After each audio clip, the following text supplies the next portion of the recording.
리걸마인드 연구소입니다. 뉴스에 따르면 문재인 청와대의 특별감찰반에서 그 반장을 포함해서 10명이 전원 교체되었다. 그런데 그들이 근무 시간에 골프를 치고 접대를 받았다. 이런 뉴스들이 나와 있습니다. 특감반원 전원, 그러니까 20명을 모두 해임했다, 돌려보냈다고 하니까 일단 청와대 특별감찰반에서는 해임한 것이 되겠죠. 그뿐 아니라 이러한 혐의를 받는 사람들이 점점 더 많이 밝혀지고 있다, 그런 뉴스도 계속 나오고 있습니다. 그런데 이런 식으로 청와대 특별감찰반이라고 하는 그러한 곳의 감찰 공무원들이 이런 혐의를 받고 있다, 그러면 그것은 근무 시간에 골프를 친 죄구나, 이렇게 이해하면 안 되는 겁니다. 근무 시간에 골프를 친 죄, 이것은 정말 순진하게 생각을 하는 것이고, 이것은 청와대 감찰 공무원들이 뇌물을 받은 죄라는 것을 분명히 알아야 하겠습니다. 다시 말해서 문재인 청와대 감찰반에서 뇌물을 받은 그런 공무원들이 대거 밝혀지고 있고 계속 늘어나고 있다. 이것이 이 뉴스의 의미인 것입니다. 그러면 이제 특별감찰반이라는 것이 무엇인가? 그 이야기를 해보기로 하죠. 특별감찰반은 일단 조국 민정수석의 하위 조직인 것이 분명합니다. 조국이 누구냐? 그의 직책을, 그의 직위를 정확히 이야기하면 이렇게 됩니다. 문재인 청와대 대통령의 아래에 있는 그를 보좌하는 비서실에서 그 중에 민정파트의 수석 비서관이다. 특별감찰반은 이름이 학교에서 학급을 가리키는 1반, 2반, 무슨 반 하는 그 반자가 붙어 있죠. 그래서 여기에서 우두머리는 반장일 것이고 그 안에 들어있는 구성원은 반원일 것이다. 이것은 누구라도 알 수 있습니다. 그러면 이 특별감찰반이 문재인 아래에 있는, 그리고 조국 아래에 있는 조직이다, 그렇게 이야기를 했는데 문재인이나 조국이나 모두 법 로봇이다, 이것은 분명하죠. 그래서 그들에게 그러한 것을 만들고 그러한 것을 운용할 수 있는 그러한 근거가 어떠한 법령에서든 있어야 하고, 그리고 상위법에 위반되지 않아야 한다. 이것을 다시 기억을 해둘 필요가 있습니다. 법적 근거가 있어야 한다, 그런 뜻이지요. 일단은 쉽게 찾을 수 있는 근거는 대통령 비서실 직제라는 것입니다. 대통령 비서실 직제 제7조에서 특별감찰반이라는 것을 규정하고 있습니다. 제7조 제1항, 대통령의 명을 받아 다음 각호의 자에 대한 감찰 임무를 수행하기 위하여 대통령 비서실에 특별감찰반을 둔다. 제1호, 대통령이 임명하는 행정부 소속 고위공직자.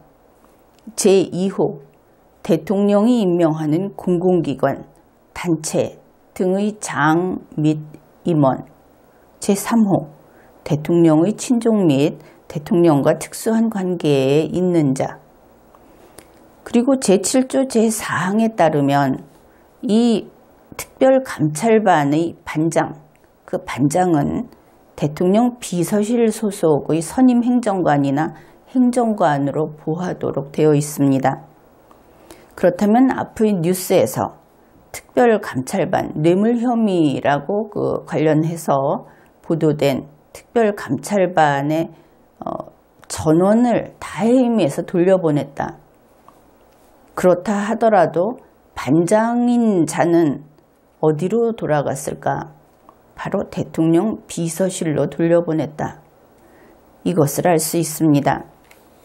이 대목에서 국민들은 또다시 분노할 수도 있을 겁니다. 원래 자기네 식구였던 사람은 그저 안방에서 건넌방으로 옮겨가게 하고, 그렇지 않은 사람들은 곳곳에서 불러 모았다가 일시에 책임이 있든 없든 다 나가라 이렇게 했다. 그것이 그들의 행태입니다. 문재인 청와대에서 이렇게 광범위한 감찰을 행하고 있다. 그것이 이번에 더 공개가 되어 버렸죠. 그렇다면 이러한 광범위한 감찰을 하는 문재인 청와대 안에 있는 감찰 조직, 그것은 몇 개인가? 그것은 3개로 밝혀졌습니다. 그리고 이 3개 모두 조국 민정수석 비서관 아래에 있다. 그런 것이지요. 그 3개는 다음과 같은 것들입니다. 우선 조국 밑에 있는 공직기강 비서관실의 감찰반, 이것은 특별감찰반이 아닙니다. 김의겸 대변인의 말에 따르면 여기에서 하는 일은 청와대 내부의 직원들을 감찰하는 것이라고 합니다. 그 다음 2번째는 반부패, 이것도 조국 밑에 있는 반부패 비서관실에 있는 특별감찰반입니다. 그것은 청와대 외부 부처, 청와대 밖의, 그리고 공사의 직원들을 감찰한다. 청와대 밖의 일을 하는 것이 바로 이번에 문제를 일으킨 이 반부패 비서관실의 특별감찰반의 일입니다. 그 업무의 범위는 대단히 넓지요. 그 다음 3번째, 역시 조국 밑에 있는 민정비서관실의 특별감찰반. 이것은 대통령 친인척들을 감찰하는 곳이라고 합니다. 이 자료는 2018년 11월 29일 김의겸 대변인의 브리핑, 청와대 브리핑에 있는 내용입니다. 제일 먼저 소개를 했던 공직기강 비서관실의 감찰반, 이것은 대통령 비서실 직제 제7조 상의 특별감찰반이 아닙니다. 우선은 감찰반과 특별감찰반의 차이가 있기도 합니다. 그런데 대통령 비서실 직제에서조차 그 근거 조항이 없기 때문에 이것은 일단 법적 근거가 없는 것이고, 그리고 법적 근거도 없이 국민의 자유를 침해한 그러한 문재인 청와대 정부의 조직이다. 법이 없이 사람을 잡는다 하는 것은 대단히 큰 죄가 될 겁니다.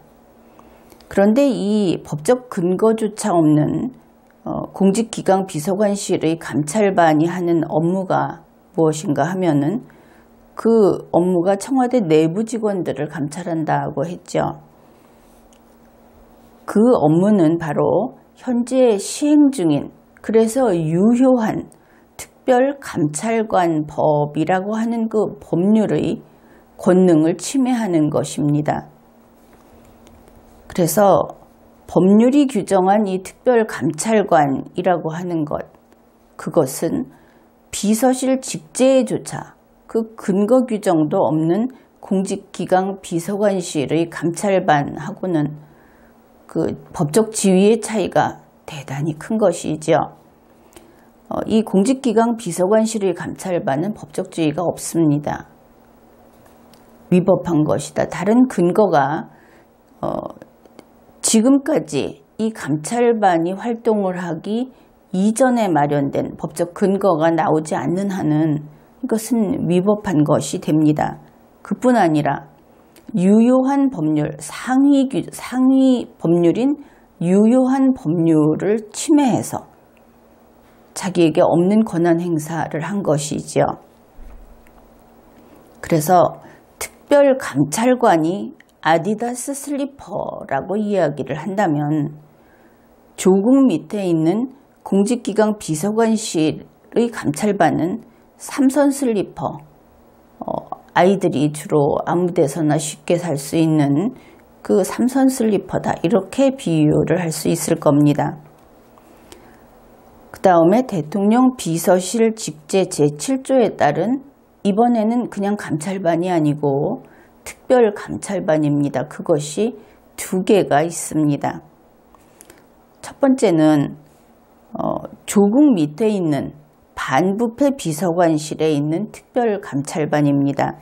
이것이 대통령 비서실 직제 제7조 제1항에서 1호와 2호에서 규정을 하고 있는 그러한 업무를 담당하고, 여기에서 이번에 가장 먼저 그 뇌물 혐의 뉴스가 나왔던 그 주인공들이 여기에 있습니다. 그 업무 첫 번째는 대통령이 임명하는 행정부 소속의 고위공직자를 감찰한다. 제2호, 대통령이 임명하는 공공기관, 단체 등의 장 및 임원을 감찰한다. 이런 면에서 공무원이 아닌 자들을 포함시키고 있다는 점에서 분명히 위헌 소지가 있고, 이것은 따져보면 아마도 위법하게 나올 것으로 보입니다. 어쨌든 이와 관련해서 문재인 청와대 대통령은 2018년 8월 1일에 이 대통령 비서실 직제를 개정을 합니다. 바로 제7조에서 제4항을 개정을 했는데, 이번엔 뇌물 혐의로 전원 해임된 이 특별감찰반의 인원 제한을 푸는 그런 개정을 했습니다. 종전의 규정에서는 15명 이내로만, 반원을 15명 이내로만 쓸 수 있게 돼 있었는데, 그것을 삭제함으로써 결과적으로 무제한 늘려서 쓸 수 있도록 그렇게 개정을 한 것입니다. 이제 세 번째, 이것이 대통령 비서실 직제에 근거가 있는 특별감찰반 중에서는 두 번째가 되겠죠. 조국 밑에 있는 민정비서관실의 특별감찰반이 그것입니다. 이것은 대통령 비서실 직제 제7조 제1항 3호에서 그 업무를 규정하고 있는데, 그 업무는 대통령의 친족 및 대통령과 특수한 관계에 있는 자를 감찰하는 것, 이렇게 되어 있습니다. 그런데 바로 이 업무가 특별감찰관 법이라고 하는 법률에서 규정하고 있는 특별감찰관의 업무입니다. 법률이 규정하는 그러한 법적 지위를 지닌 감찰관의 업무를 대통령 비서실 직제라는 것으로 규정하는 이 특별감찰반, 관이 아닌 반, 여기에서 행사를 한다는 것은 그 자체로 대단히 그 하극상이라고 할 수 있는데, 법은 그렇게 풀이를 하지 않습니다. 대통령 비서실 직제라고 하는 이 대통령령 290765, 이것이 특별감찰관 법이라고 하는 법률제 12422호를 침범하는 경우에, 이럴 때는 하위에 있는 이 대통령령이 위법 무효한 것으로 돼서 그 효력을 잃게 됩니다. 이런 면에서 조국 수석 밑에 있는 이 민정비서관실의 감찰반이라고 하는 것이 나이스라고 한다면, 법률의 근거를 가지고 있는 특별감찰관은 나이키라고 할 수 있겠죠. 문재인 청와대 대통령 비서실 중에서 민정비서관실의 특별감찰반, 바로 지금 이 대통령 비서실 직제에 근거를 두고 있는 두 개의 특별감찰반 중에 두 번째 것, 이것은 법률 위반이기 때문에 폐지해야 합니다. 물론 대통령 비서실 직제 이것도 역시 지금으로서는 위법 무효라고 이야기를 했죠. 그래서 그 자체로 효력을 상실하고 있고 그것이 유효하게 되려면 적법하게 개정을 해야 할 것이다. 그런데 이것이 전체 무효로 볼 것인가? 사안이 이렇게 되면 전체 무효가 될 수도 있습니다. 이번 사건을 저지른 조직은 바로 대통령 비서실 중에서 민정 파트다 이렇게 이야기할 수가 있죠. 이제 그러면 좀 더 구체적으로 누가 책임을 질 것인가 이런 이야기를 해봅시다. 대통령 비서실이니까 당연히 비서실장이 책임을 져야 한다. 이렇게 볼 수도 있고 대통령 비서실 직제를 보면 정말 비서실장이 책임을 져야 할 것 같기도 합니다.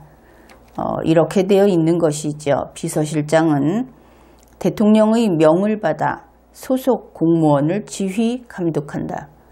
그러면 비서실에 속해 있는 모든 공무원을 비서실장이 지휘 감독하기 때문에 책임을 져야 될 것처럼 그렇게 보입니다.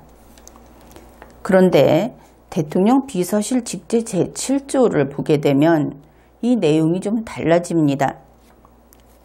이 특별감찰반이라는 제목이 붙어 있는 제7조 거기에서는 대통령의 명을 받아 다음의 업무를 수행한다 이렇게 되어 있습니다. 비서실장이 지휘 감독을 하는 것이 아니고 비서실장도 대통령의 명을 받아서 지휘 감독을 하죠. 그러면 이 경우에 대통령, 비서실장, 그 다음에 비서실 소속 공무원 이렇게 지휘 체계가 됩니다. 그런데 이 제7조 특별감찰반의 경우에는 대통령, 특별감찰반 이렇게 지휘 체계가 가는데 그 위쪽에 무엇이 있느냐 하면은 민정이 이것을 통괄하게 되어 있습니다. 따라서 이 경우에는 대통령, 민정수석 비서관 이렇게 가게 되겠죠. 따라서 이 제7조의 내용을 볼 때 이번 업무 수행의 책임자는 그러니까 체계상의 책임자는 어차피 비서실장 이렇게 보이는데 업무 수행이라는 것이 제7조에 명규되어 있습니다. 따라서 업무 수행의 책임자는 민정수석 비서관이다 하는 것이 분명해집니다. 따라서 문재인 청와대 대통령에서 직접 조국 민정수석 비서관으로 이렇게 연결되는 단일 구조다. 그것을 알 수 있고 이 경우에 조국 수석이 책임을 안 지게 된다면 그러면 그것은 문재인 청와대 대통령에게 책임을 넘기게 된다. 이렇게 풀이가 되는 그렇게 해석이 되는 사례다. 이렇게 볼 수 있겠습니다. 따라서 이번 사건의 경우는 소속 공무원이 누구 밑에 있느냐가 아니고 업무 수행을 누구 명령에 따라서 하느냐 그렇게 되기 때문에 비서실장이 아니고 민정수석 비서관이 책임을 진다. 이렇게 분명하게 정리를 해두면 되겠습니다. 이번 회에는 여기까지 하겠습니다.